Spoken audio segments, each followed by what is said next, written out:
4 Pacific. Hope you can join us for that.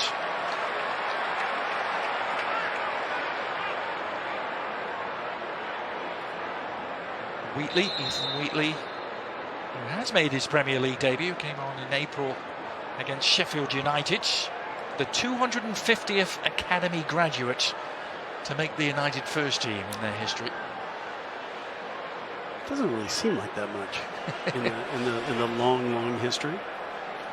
There's been some big names in those Academy graduates who made the first team, though.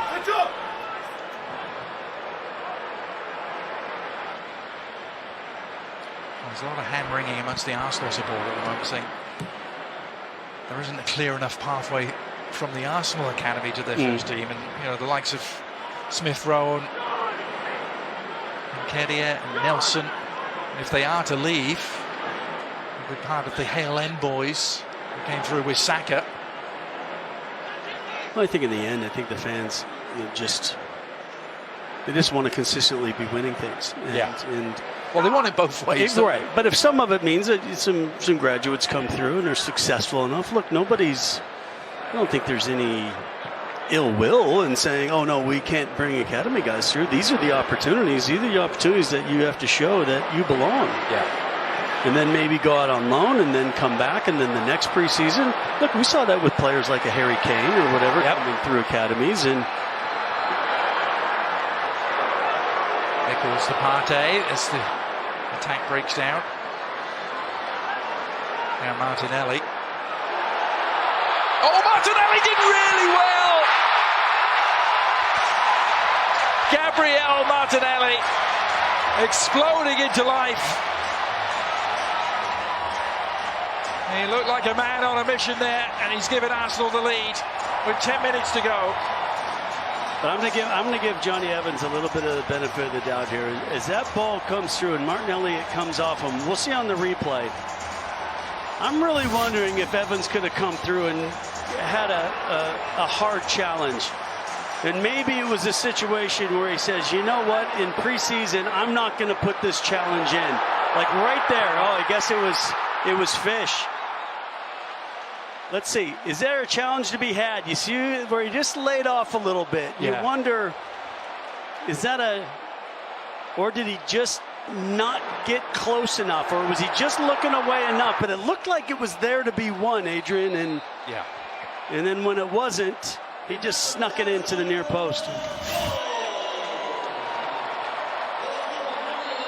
Martinelli, who scored a goal in the US back in June, scored for Brazil in their friendly against Mexico at College Station, Texas. 16 goals he scored in the 22-23 campaign, and that went down to 6 last year.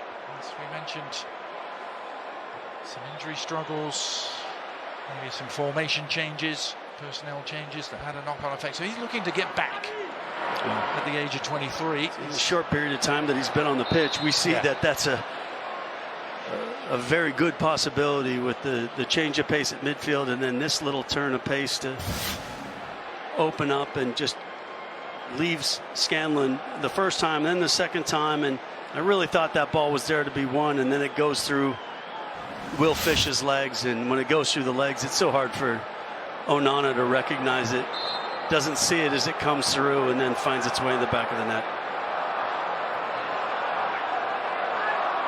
Yeah, you described it so well, Casey. Will Fish seemed to be caught in 2 minds, didn't he? Whether they come into the challenge full ball or back off. In the end, he did neither. Now Eriksson at the other end, looking for Johnny Evans, and a defensive route to safety was required from Gabriel. It'll be a United corner. Yeah, it was a really nice ball. As we know, Christian Eriksen can serve a really fantastic ball off of a set piece, and he'll have another opportunity here from the corner.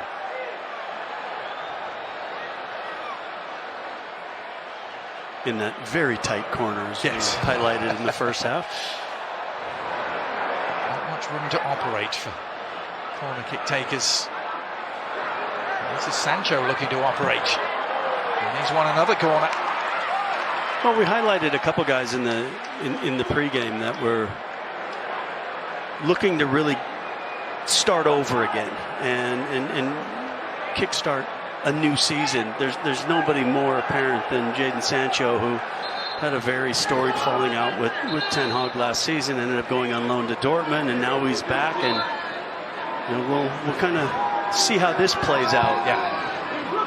Ten Hag saying that he's drawn a line under it, as Eriksen's deflected shot will result in a third United corner in quick succession.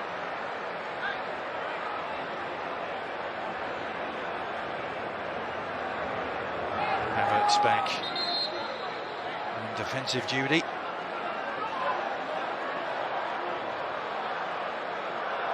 Everton trying to test the mettle of this Arsenal defence that was so good last year. They conceded 29 goals in 38 Premier League games. Oh, Hayne, I think needed the help of the crossbar there. Yeah, he didn't read that very well.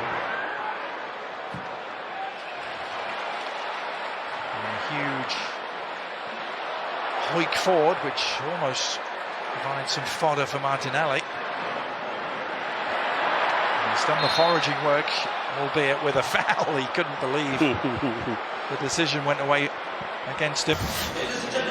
Here's a corner again. Yeah, Eriksen just swings it straight in, and it's not like Hayne was really out of position. He just ended up getting the ball pinched onto the crossbar as he tried to bat it away. He's been the Estonia #1 for quite a few years now. At the age of 22. Not the first Estonian goalkeeper Arsenal have had. Manupt2. Played against him several times. Yep. Another rivals in red matchup coming up on Wednesday night. You'll see Arsenal action. It'll be Liverpool who are the opponents this time. They'll go across country to Lincoln Financial Field in Philadelphia for that. Wednesday, 7:30 Eastern, right here on ESPN.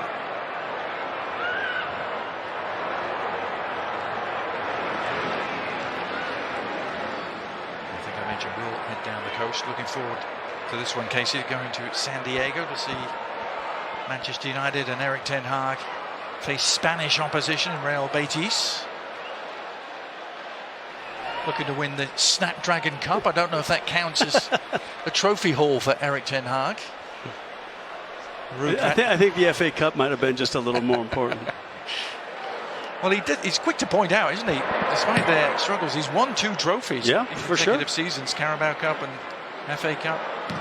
And they hadn't won a trophy in 6 years before that. The Europa League in 2017 under Jose Mourinho. And I think that's more to the reason why I think after winning that cup, why they elected to just hold off and see if this project